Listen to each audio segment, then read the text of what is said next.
waktu kudu tansah dijaga kanthi istiqomah lan tumak nindah ku bisa pernah yen berjamaah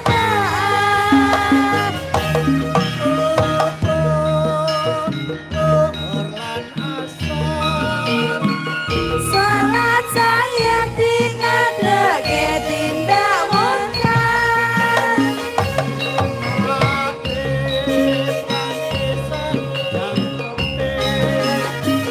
rayo geni ditambah salah sunae aja sembrono iku perintah agama elingono ing donya bangsa delok sampeyan lan kawakan pasrah sing kuwasa yen kepareng besok munggah suara yo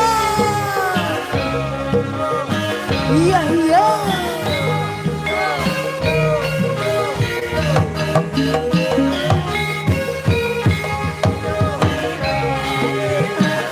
La ilaha illallah, la ilaha illallah, Muhammadur Rasulullah. Besadine, besadine,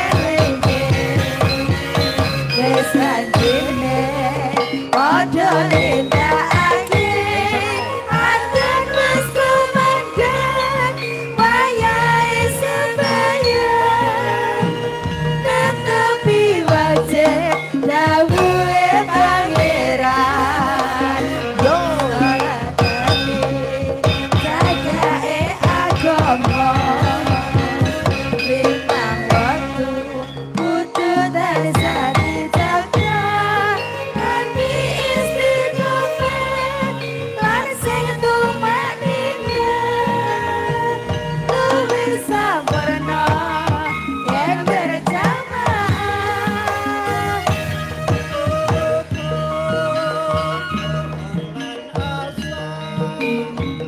salat saya tinadake tindak mungkar